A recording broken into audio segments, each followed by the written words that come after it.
Christina, you can stop. Hey!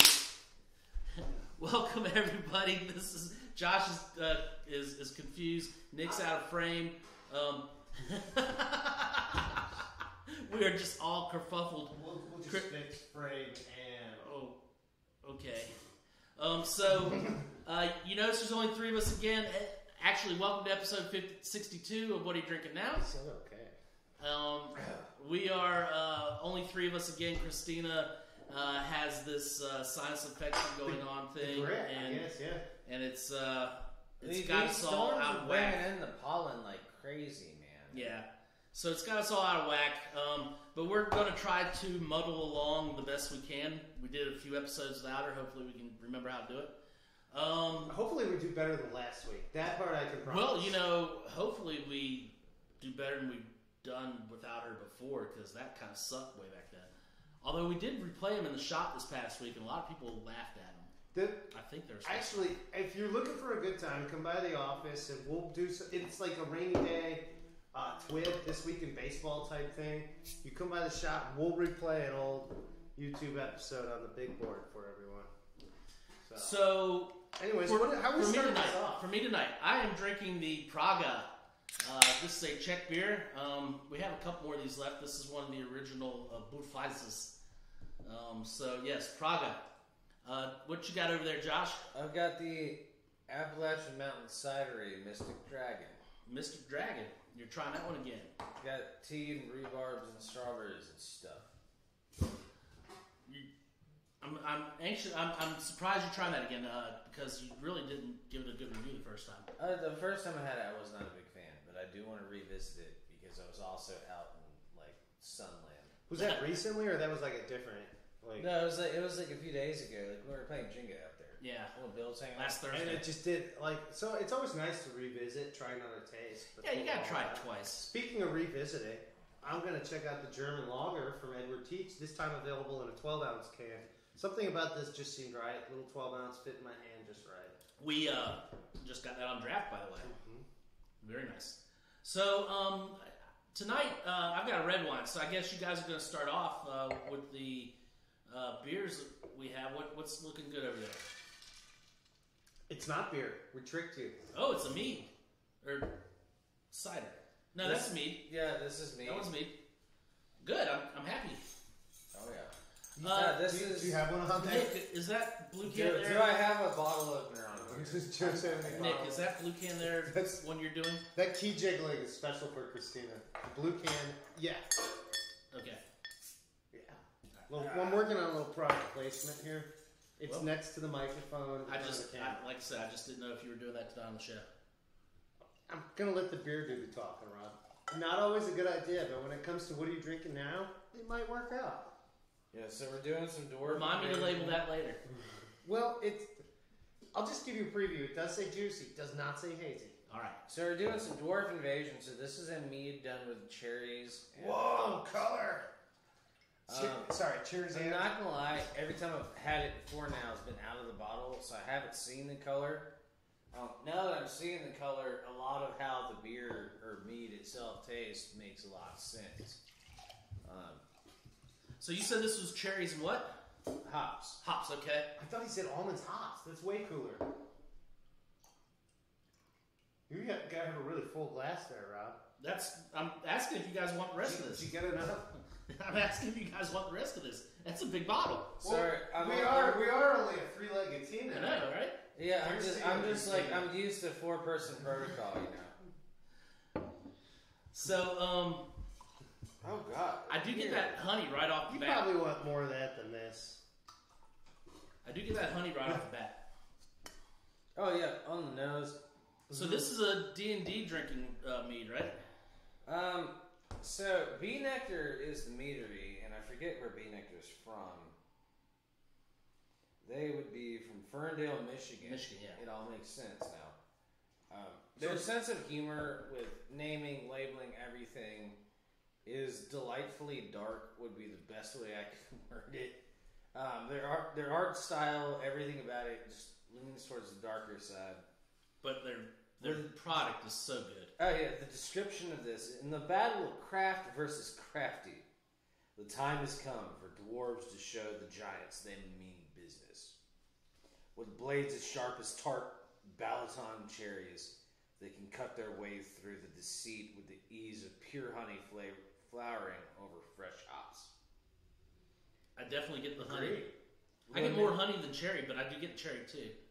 Lenaine Rouge is known to appear before a tragic event, and this time is no exception.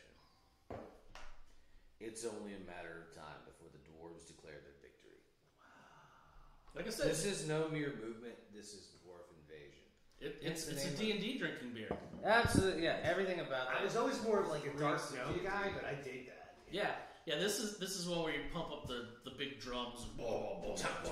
It makes you want to listen to Viking metal. Yeah, exactly. Treat this. Also, I find that kind of enlightening. We have like everybody in here plays like a rogue and a ranger and like a giant. Like, what's up with the dwarf invasion? You know, it's the other side of the story. So the mead, it's definitely mead. I get the honey. Unapologetically up on the front, you get the honey and the smell, the taste. It's not a terribly sweet mead, which is a good thing. And I think that's probably because of the hops and the tartness from cherries. It's like it's not like sweet as some meads can be, especially when you. Oh yeah, they can be. So when you ask someone what the difference, but the hops are definitely balancing it out, and like the bitter cherries or like the sour cherries are really the difference between a Michigan cherry and a Washington cherry. Basically, this is totally Michigan cherries, and I don't mean the candy. The candy's just based on this.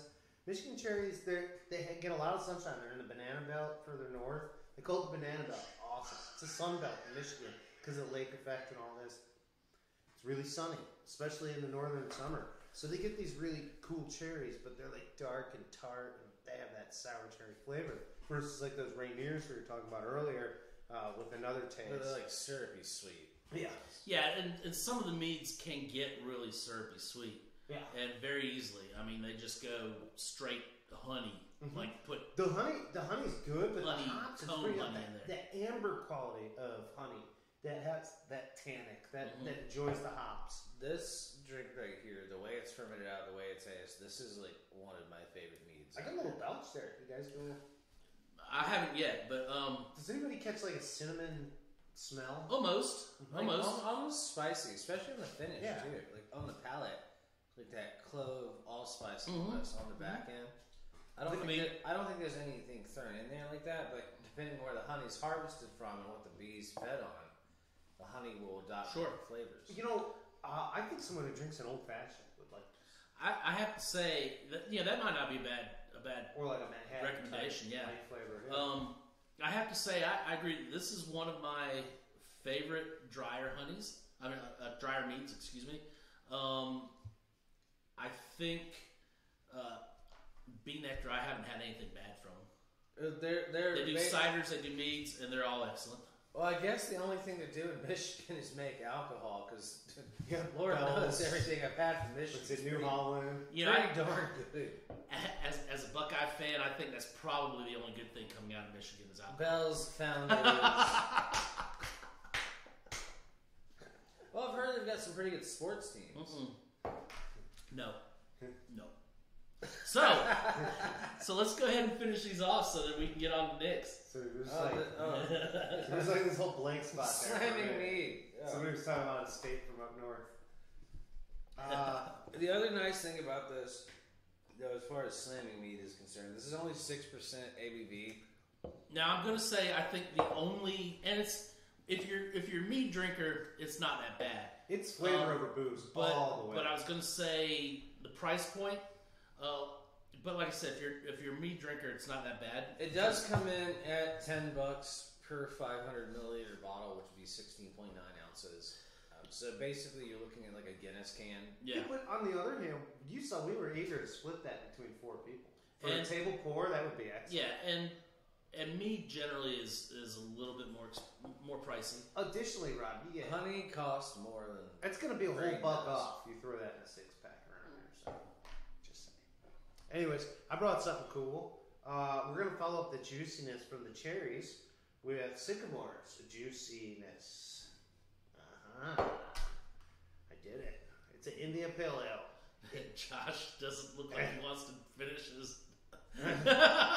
Come on, Josh. You can do Well, it, buddy. Rob and I are going to pour a little of this. We'll let Josh think about it if he wants to taste it. Come on, Josh. You can do it. It's not a hazy. Oh my, are you sure? This thing looks like, you know when Sopranos is going off about like, how come you buy the orange juice with no pulp in it? I want the one with some pulp, you know? No, I have no idea what you're talking about. Oh, Edie goes off. You know, Nurse Judy. Would you like some of this? Just a taste. Yeah, I'm going to head to see Steve for a second. All right, go talk to the interns. Let me get Rob a sample. Rob, am I excited about this beer? No, but I think it's my duty in this shop to taste this thing. I just feel like I'm not being nice to Sycamore or true to the brand or true to our shop if I don't taste this. Yeah. Just because I'm tired of juicy and hazy. You know what? I have to lay aside my bias and I gotta taste it with a palate. It's difficult to do sometimes. That's why we have our palate cleansers tonight. Again, Edward Teach, thank you. Yes. So I was joking a minute ago when I said it wasn't a hazy. Obviously. I wanted to tease this because, okay, It obviously I'm is. a little bit bummed that the package doesn't tell me it's a hazy. And Josh and I were talking about the fact that when you move from IPA to hazy IPA, likely you're talking about added ingredients. I would like to know this. So, can we... Excuse me.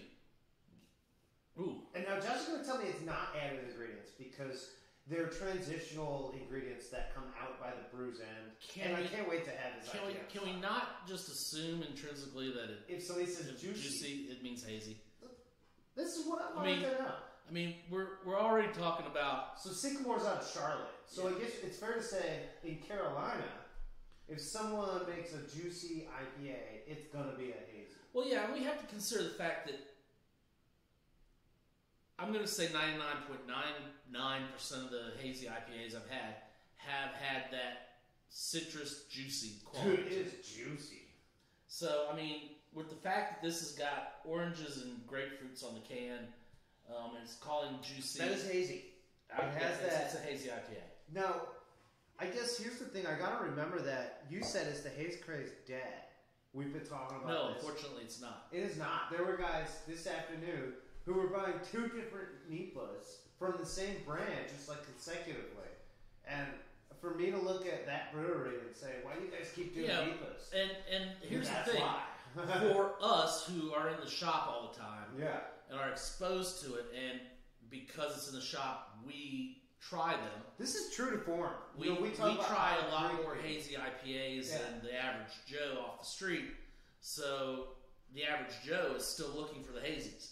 We're the ones who are jaded on it because we constantly are bombarded with it. So do you think the Southern palate is more interested in the juiciness over the haze factor? Are we just like, oh, cool, it's a haze, it looks cool in my glass, kind of interesting on my palate? Or are we trying to rename our own New England IPAs? Like, I just have a hard time Carolina breweries want to use New England IPA over again. And I even want to stop saying the word. Yeah, are they trying to rename it? I don't know. I mean, I think they're just trying to play with the name. By any other name is still a... Yeah, I mean... Yeah.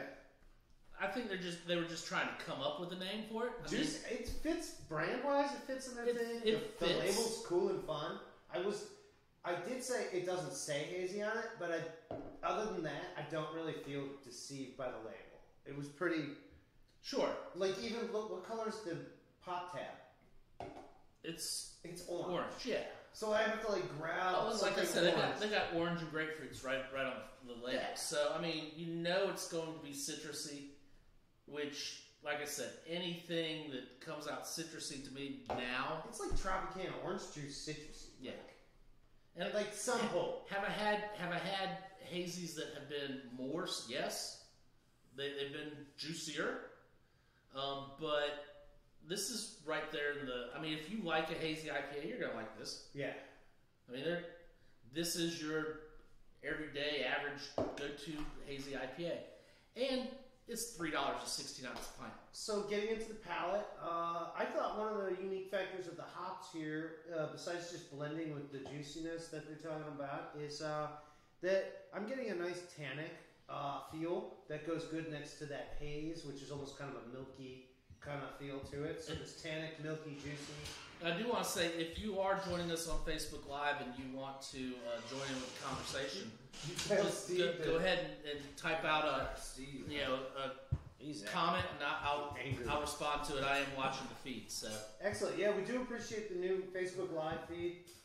I know we have some viewers online. They already informed us. So it's great to have you. Also, if you don't get a chance to watch the whole feed, Facebook Live, we're going to repost YouTube, and we do that immediately as quick as possible. We can upload it, yeah. Josh, we've both given a quick synopsis of what we think of this beer, so we're anxious to hear your blind taste on this. Steve was acting up, I had to... Yeah, I told you, he was like the grievance report and everything, man. It's weird. Interns. So the smell in this is really nice. Hop tones. It's smooth. It's approachable, which is a little different than a lot of those hazies out there, where it's just like, oh my god, what's happening to my nose, my body, and my mouth. Lots of grapefruit. Mm-hmm. It's a red grapefruit.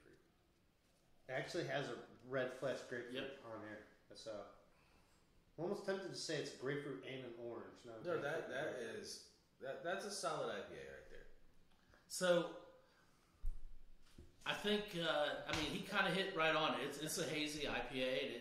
It's solid. It's not. So I think they did something beautiful here. They just didn't write hazy on it. All of a sudden, it's an acceptable IPA now. They might be onto something. Well, you compare it to like all the different hazies you've had, and there'll be any number of ones that are better than it. But I mean, as far as an unfiltered IPA, this is like it's up there. It's good. Yeah, unfiltered IPA. Unfiltered IPA. That's was that synonym for hazy? It's a Carolina. There's actually a slight brewed.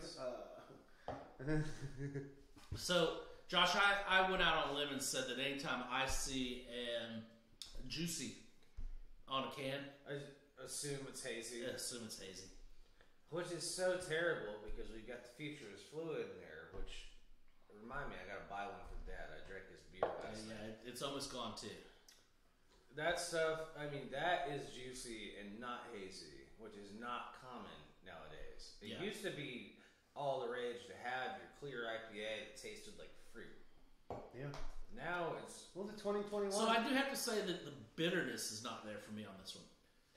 No, I don't get the bitter, but I do get the tannic, which is so weird to have the tannic of the hops separate from the actual bitter. I was reading an article the other day talking about how like juicy IPAs are the IPA for lager drinkers. You know, like it's just how you get into the style. That's what it was originally meant for, and then it became like its own style. Okay. And which I can totally see that when you look back in the history of hazies and like the flavor profile. Like this is an easier IPA to drink if you're not into heavily bitter IPAs. I can agree with that. It like I said, there's not a lot of bitter on there. I'm getting fruit. Steve, I did consult Steve. He's good. A few pointers. Yeah, Steve will get a job somewhere else. I know we fired him multiple times, but I think it's good that Steve just didn't leave. He just needs to grow a little. Well. So we're going to move on to the wine. Speaking of growth. Growth, yes. So we're going to do a red blend tonight from an area that Nick is a little familiar with, I think. That's right. This is from the Columbia River in Washington. You want to know one of the most depressing parts about my time in Washington? I really wasn't much of a wine drinker then. I thought everybody thinks it's the rain. Like one specific delta on the Cochachony River. So and Nick like hung out there and camped and like paddleboarded on it. So I'm going to say one thing about this winery here. well, we'll show you the bottle. We're doing, I miss Christina here. Columbia is actually the winery. So, little story about this winery.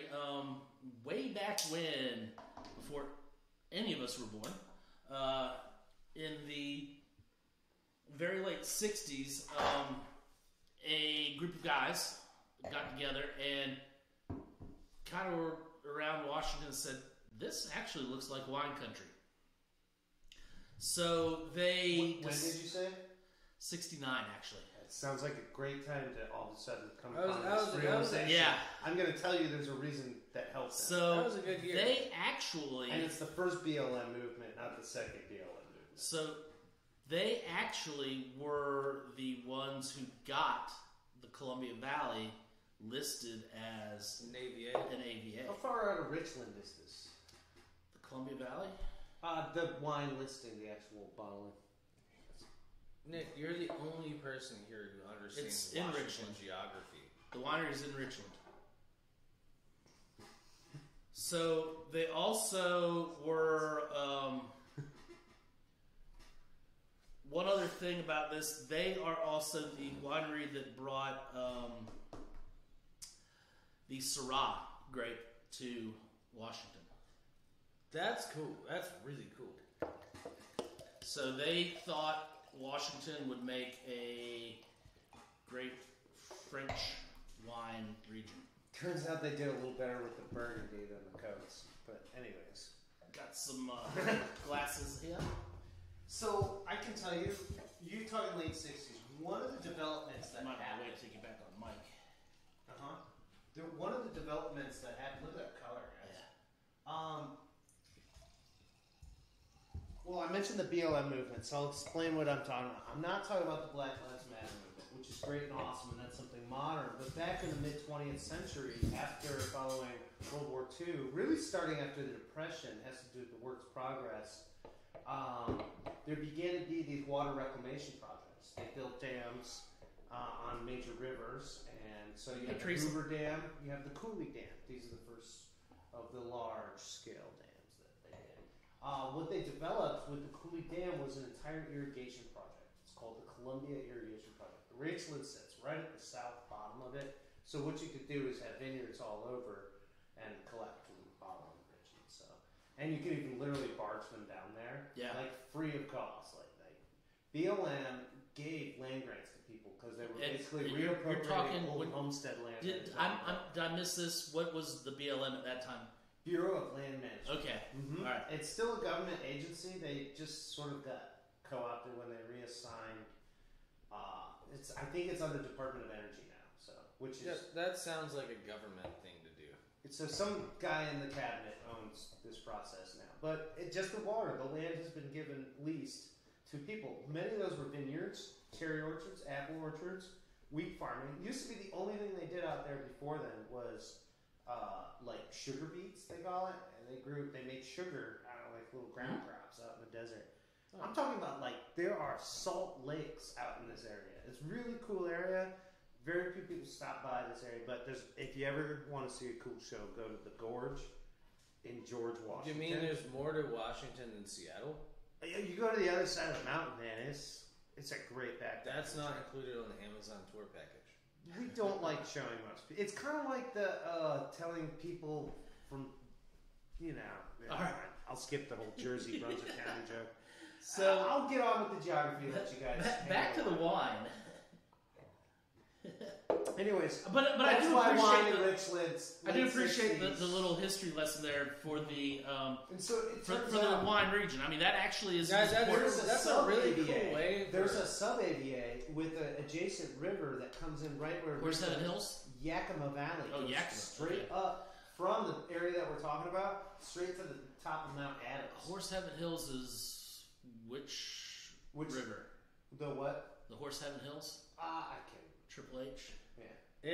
I think Horse Heaven is like Yakima, or like maybe on the cusp of Yakima. Mm-hmm. So Yakima's cool because it's like a whole other they call it the Sun Valley. Mm-hmm. Anyways, let's talk wine. History's fun. It smells French. Nose. I did mention they do great Burgundy. You did. Nose on this guy. French with a lot of cab. Bowl of fruit. Man. I get I do get some heat on the nose. I mean, I'm getting some alcohol through there. However, the fruit is there. It is a fruity. Yeah, I mean, there's multiple cherries, fruit. blackberries, just all throughout this. Pick a dark ripe fruit, and I'm probably smelling that.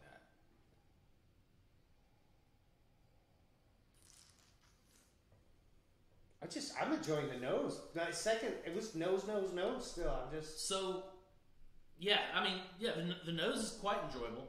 I'm going to say on the palate, it's very low tannins. Yes. They're there slightly, but it's very low tannins. It does make it a sweet wine. I'm going to say soft, but I'm not going to say like soft and smooth. You know, people say soft and silky, soft and smooth. I'm not going to say smooth, but I'm going to say soft. It just hits initially. You know, I actually think silky might not be a bad terminate. I'm not going to rule it out, but you know. Yeah. For this one, I would say silky would probably be the way to or almost like suede. Because it is it's very like it's smooth, light. but it's like a little bit hairy. No, I mean it's not heavily tannic. It is definitely low on the tannins. But I would say suede would be more of an approach. Great use. Big of fruits suede on the palate too. Yeah. Lots of fruit. More fruit. The tannin does not separate from the fruit though. Plum, date. I was going to say plum as well. Lots of plum. Even a little fig. Yeah, like fresh fig and dried fig. Like that whole collection. Date, almost plum, like a fig, pruny aspect, prune. like dried plum. Mm-hmm. That's why I said like fig is both dried and fresh. Like I thought dates were dried. Dates are dates. Mm-hmm, plums. Dates are dates. You can have dried and candied. If you're lucky to get them at all. That's how it is. Dates are dates. You're lucky to have them at all, boys. Oh my God. Lord have mercy. Nick's talking about his personal life again. That's true. A little oversharing. Oversharing. It's the wine, I swear. Oh no, but this is a thoroughly enjoyable wine. We have to say, I'm going to say this would be great with company. People are intimidated by red wines. This is definitely entry level. You said it's a blend. Yeah, it is. It is a blend. This is an entry level, $13 per bottle. But as I'm getting older, Josh, you'll encounter this. You'll have to take your glasses off to read.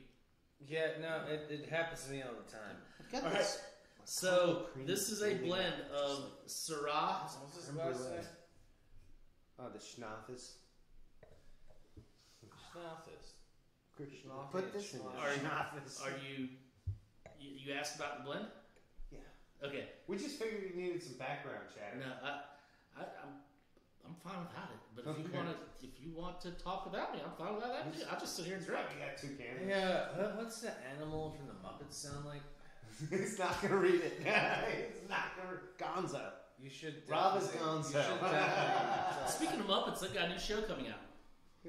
Which makes me infinitely happy. Yes. I do want to know the blend on this. All right, so we have Syrah, we have Merlot, Cab Sav, and Malbec. Wow. The one that really surprised me in there is the Malbec.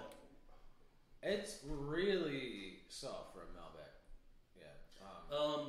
And I'm guessing I'm going to go out on a limb and say the way they listed those is they don't list the percentage, but I'm going to say that's the way the percentages go. Yeah. More Syrah, Merlot, Cab Sauvignon Blanc, or Cab Sauvignon, and then Malbec.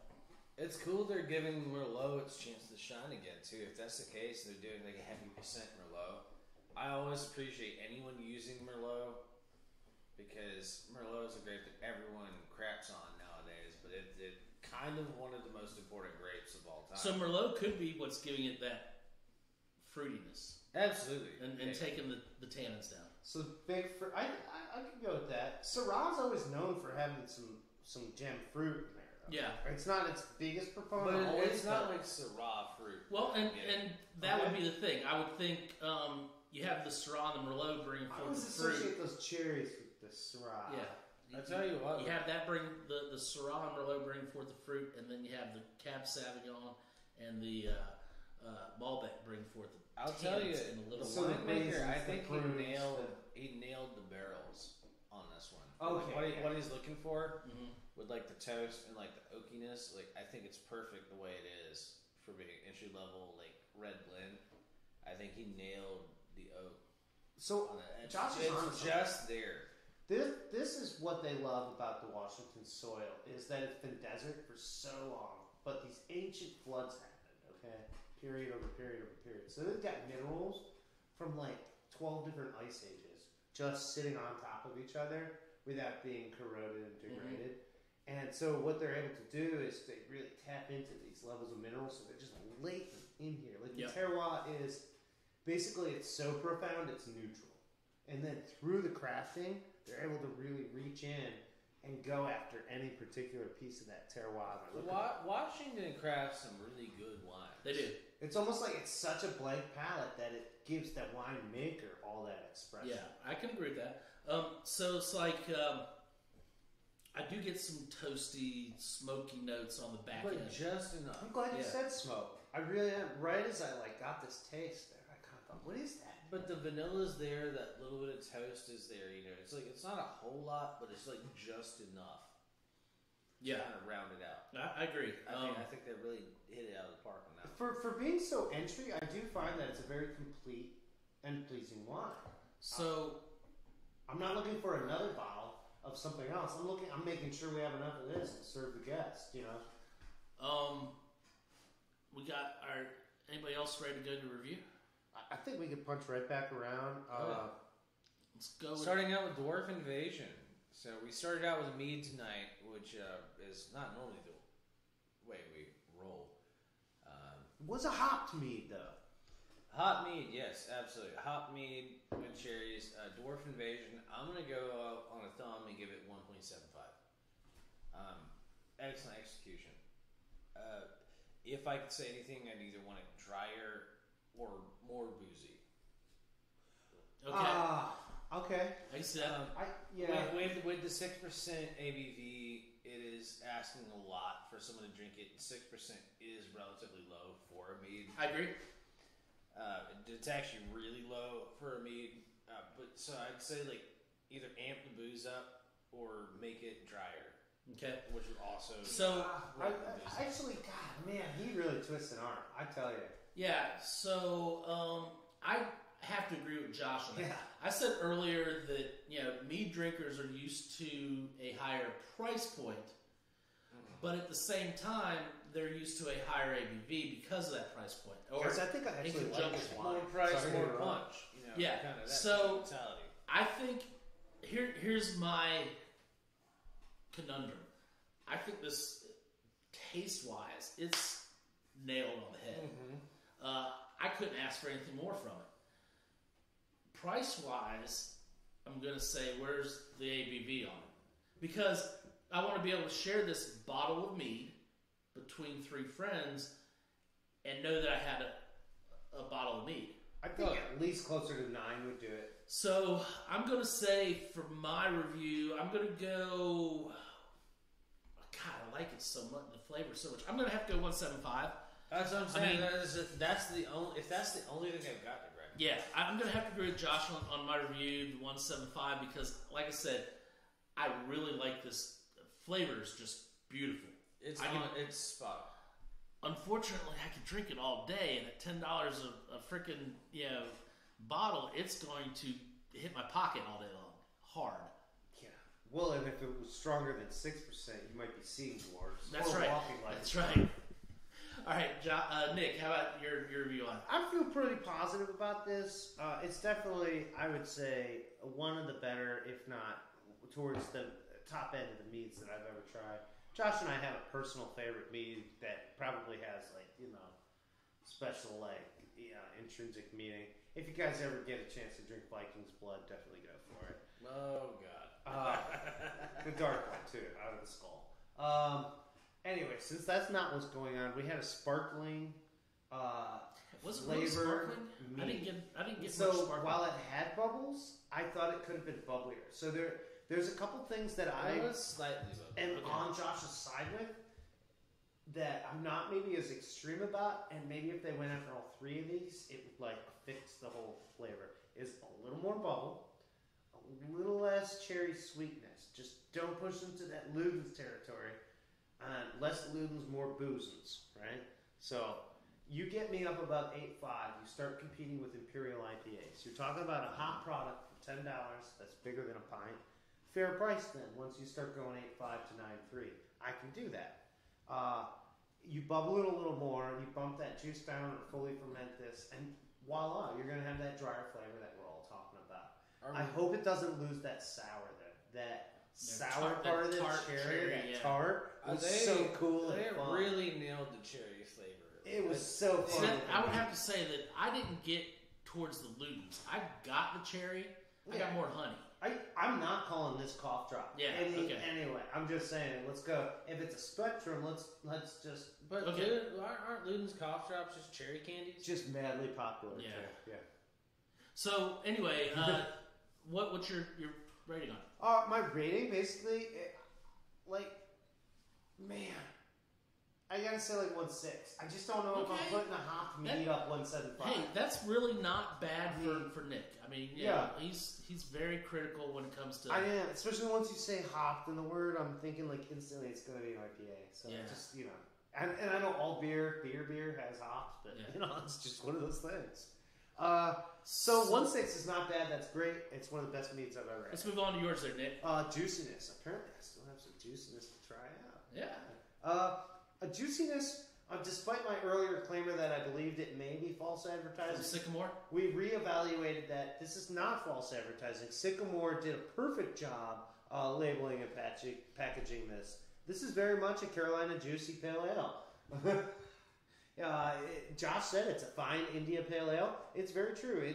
It's got everything that an India Pale Ale calls for, and then some extra things in this one direction. And that direction is very juicy. Grapefruit, orange, a little bit of the brininess, and of course that hot tannic, but not especially bitter. Just kind of only that as far bitter as you'll ever get with an orange peel. How did I rate it? Damn it. I'm going to have to give this also a 1.6. Extremely drinkable. It blew me away that I actually enjoyed this much. I wanted to actually make fun of this thing tonight and be like, where are my West Coast IPAs? But apparently the haze craze is still on, and it's only on because juiciness is in charge. One question before we move on to Josh for his rating. I don't think we ever covered the ABV on that. It's a 6.8. Not bad. And $3 a pint. $3 a pint. Yeah, full pint. They didn't short us, although this one is dented. That's your fault. You're the one who packed it away in the refrigerator. All right, Josh. I'll tell you right now, for 6 to 8 at that price point, that beer is a phenomenal grab. I'm not a huge IPA drinker, as you guys all know. Not anymore. Not anymore. I was for a long time. But this one set well with me. So it's mild, but yet approachable, and also really hoppy. There's a lot of hops going on in there. I'm gonna go ahead and give it a 1.5. Okay. It is a solid representation of IPA. The only reason it's not 2 is it can't see through it. Can't see through it. All right. So for me, all right. Anybody who's been watching the show knows. Sounds like Josh wants to separate the wheat from the chaff. So anybody who's been watching the show knows I don't like hazy IPAs anymore. I'm done with them. Pass. Yeah, you keep buying. But I keep buying. Well, because the pub just. Oh, you missed this conversation. Man, this thing tastes like a honey baked pretzel. You missed this conversation. You were out talking to Steve. So, is the haze craze gone with the three of us? Yeah, maybe. Oh, we're so done. But the reason is because we're in this every day. I was done when Kid Gizmo wouldn't can the pineapple milkshake. We're trying these all the time. But the average Joe off the street, they're only getting 1 or 2 or 3 of them, taking them home, and then so they're not getting all of it. They're picking and then going home. So what's that like? Moderation. So anyway, I mean, because of our job, we're actually trying everything that comes in here one way, at one form or time or another. We're trying everything because of our job. So we have been exposed to it and are done with it. The average public is still experiencing it. That's why the breweries are still making it. That's why I'm still buying it. Hold on, I'm the Joe public. Don't separate Nick me from the chat. Nick, whatever. Anyway, so if you tasted 40 different kinds of cola back to back, you'd probably get tired of cola. That's right. Still like RC cola though. So anyway, those of you who have watched, I have just done with hazies. I very rarely can find one that I like. I'll stop putting them on the show when you stop ordering them. So I can very rarely find one that I like. And I'll stop ordering them when they stop drinking them. You can edit them. I won't tell anybody. You can edit it out from YouTube. There's no editing. So we love you, Facebook. So I very rarely find one that I like.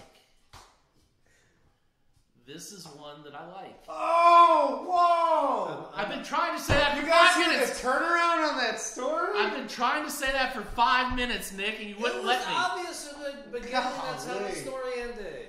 So I like this one. The bridge was made of tent. Story end. So I'm going to give it a 1.5. Nice, a 1.5. That averages out pretty good. That averages out to buy it. Let's get this wine. Moving on to the wine.